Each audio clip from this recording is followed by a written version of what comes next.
Hello everyone, welcome to Raj economics and commerce classes. मैं हूं नीरज कुमार और आप सभी का स्वागत है इस नए वीडियो में।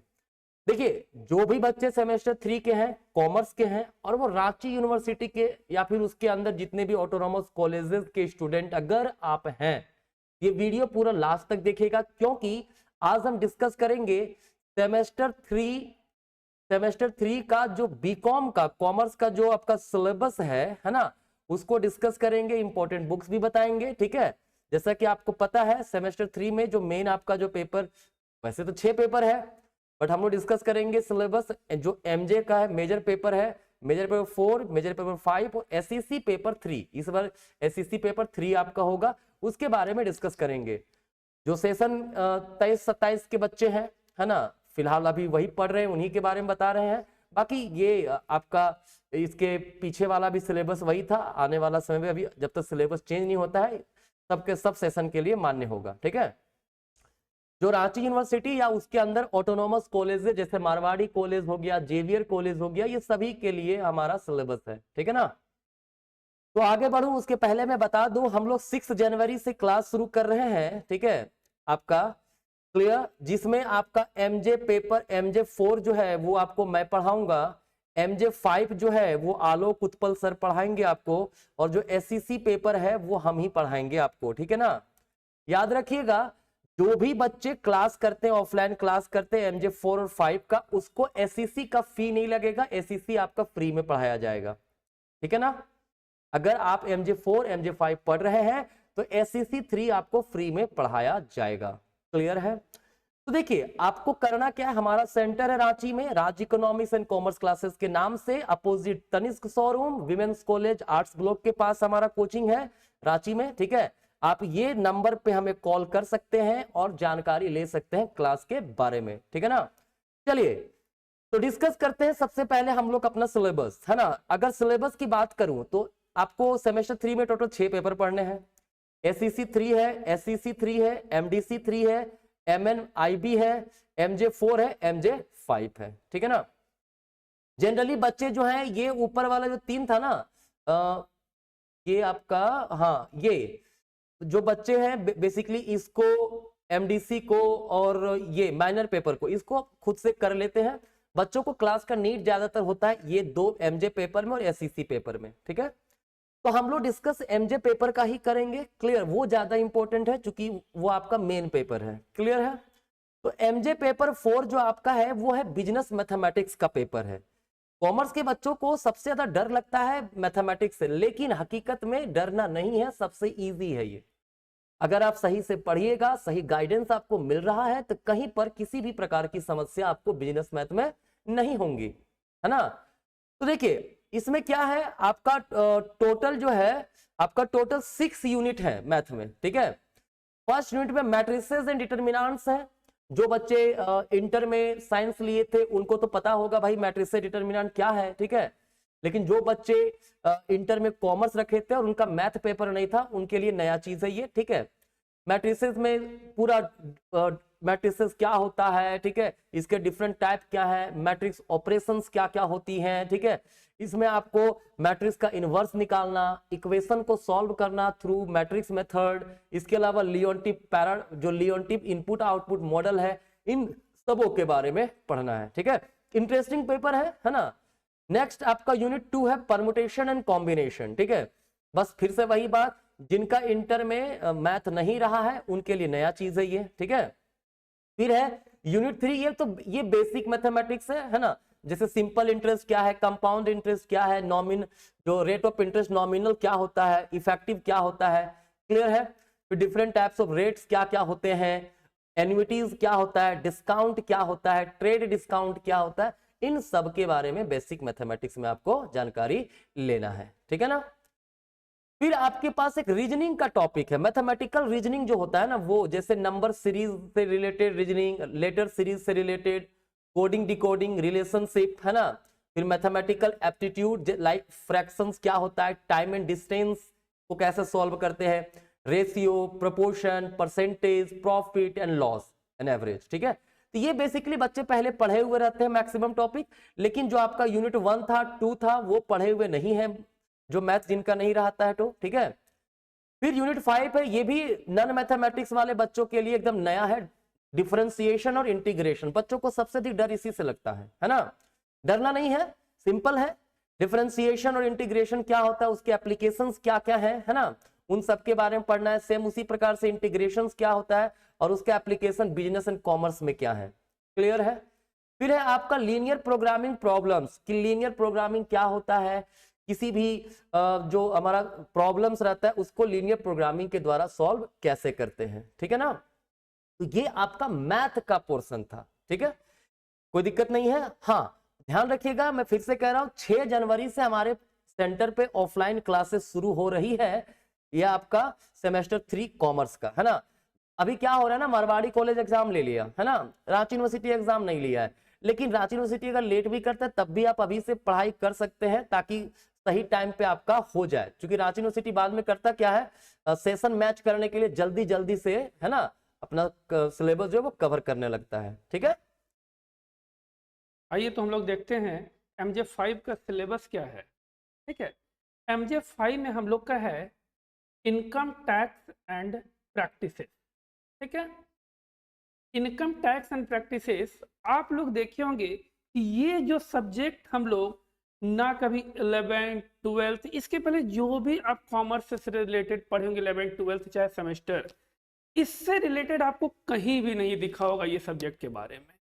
तो ये एक ऐसा सब्जेक्ट है कि आप इसको बिना पढ़े तो बिल्कुल आगे बढ़ ही नहीं सकते हैं। जैसे फाइनेंशियल अकाउंटिंग था कि आप थोड़ा बहुत पढ़ेंगे तो नहीं भी पढ़े, थोड़ा बहुत पढ़ के आप पीछे से कुछ मदद लेके आगे काम कर सकते हैं, बट इनकम टैक्स वैसा सब्जेक्ट नहीं है। इसलिए आपको इसमें बहुत ही ज्यादा ध्यान देने की जरूरत है यदि इस सब्जेक्ट में अच्छे मार्क्स आपको लाने हैं तो सबसे पहले हम लोग देखते हैं कि इसमें हमारा सिलेबस में है क्या क्या चीज और क्या क्या हम लोगों को पढ़ना है, ठीक है। टोटल आप सिलेबस को देखेंगे तो हमारा सिलेबस टोटल 6 यूनिट में डिवाइड है। कितने यूनिट्स में? 6 यूनिट्स में हमारा सिलेबस डिवाइड है।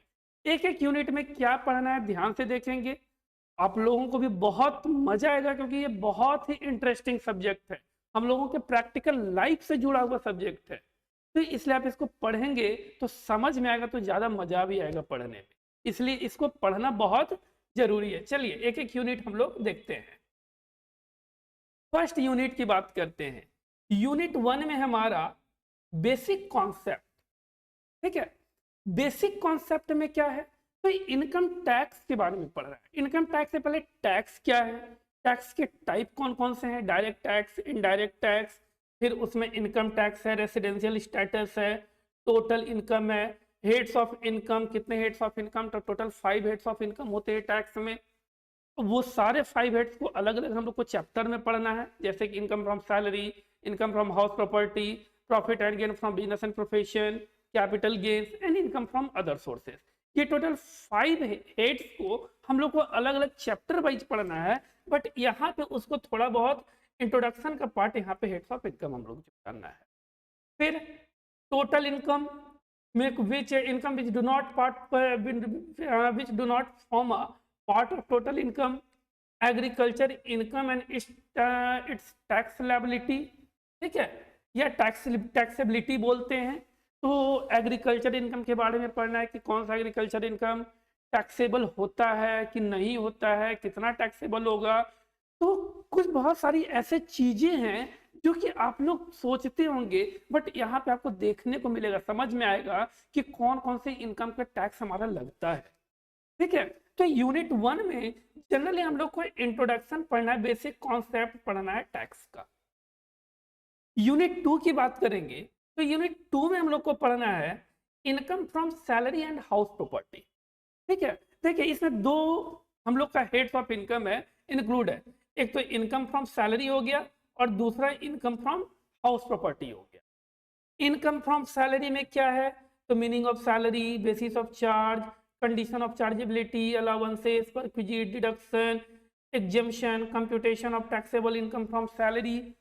आपके घर में फादर होंगे, ब्रदर होंगे, भैया होंगे, ठीक है, बहन होंगी, तो ये सारे लोग देखते होंगे कि बहुत सारे लोग जॉब करते हैं, सर्विसेज करते हैं, नौकरी करते हैं, उनका सैलरी आता है, तो वो सैलरी कितना तक टैक्सेबल होगा, उस सैलरी को हम टैक्स कितना कम टैक्स दे सकते हैं, सैलरी को कितना हम बचा सकते हैं टैक्स देने से। तो ये सब पढ़ेंगे तो आप लोगों को कुछ ज्ञान भी होगा यहाँ पे कि क्या क्या चीज पे टैक्स लगेगा, कैसे हम सैलरी में बहुत सारे सैलरी जो बहुत सारे ज्यादा सैलरी के ये इनकम होते हैं उसमें हम टैक्स कम से कम कैसे दे सकते हैं। तो पढ़ेंगे तो कुछ समझ में आएगा, इसलिए बोले बहुत मजेदार सब्जेक्ट है।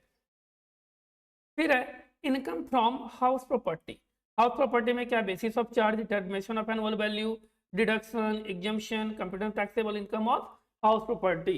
हाउस प्रॉपर्टी के इनकम कैसे होते हैं, जैसे रेंट वगैरह पे कोई अपना हाउस दे दे रहे हैं तो हमारा हाउस प्रॉपर्टी इनकम है, उसमें कौन कौन सा डिडक्शन मिलेगा जिससे कि हमारी टैक्स लायबिलिटी कम होगी, उसके बाद हम लोग taxable income of house property calculate करेंगे। तो देखने में बहुत छोटा चैप्टर लग रहा है लेकिन काफी अच्छा चैप्टर है, बहुत कॉन्सेप्चुअल चैप्टर, ठीक है। फिर नेक्स्ट यूनिट जो होगा हमारा यूनिट 3 में हम लोग का profit and gain from business और प्रोफेशन, और फिर ये थर्ड हो गया तो आपका third head of income, and fourth है कैपिटल गेन, ये फोर्थ हेड हो गया, और फिफ्थ हो गया इनकम फ्रॉम अदर सोर्स। पहला क्या था, income from salary and house property, first and second unit 2 में था। यूनिट 3 में तीनों हेड्स आ गया, profit and gain from business and profession, इसको हम लोग पीजीबीपी के नाम से जानते हैं, profit and gain from business and profession. ये कैपिटल गेन हो गया fourth head, and fifth head हो गया इनकम फ्रॉम अदर सोर्स। जिसमें जब पीजीबीपी की बात कर लें तो बिजनेस इनकम क्या है, उसके अकाउंटिंग के तरीके क्या हैं, मेथड्स क्या हैं, डिडक्शन कौन कौन सा होगा, कौन कौन सा डिडक्शन अलाउड होगा, कौन कौन सा डिसअलाउड होगा, प्रिजम्पटिव इनकम क्या है, taxable income from business and profession, taxable income कैसे कैलकुलेट होगा आपका बिजनेस एंड प्रोफेशन पे। तो ये सारा चीज आपको बिजनेस एंड प्रोफेशन के बारे में पढ़ा, ठीक है।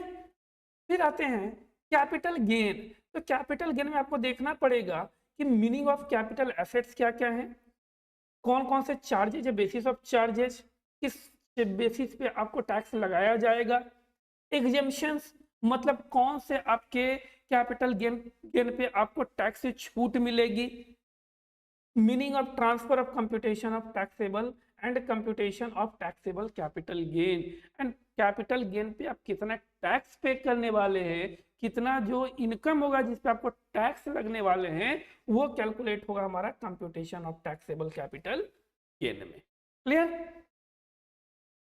फिर आते हैं हम फोर्थ यूनिट में, फोर्थ इसके बाद है फिर हमारा इनकम फ्रॉम अदर सोर्सेस।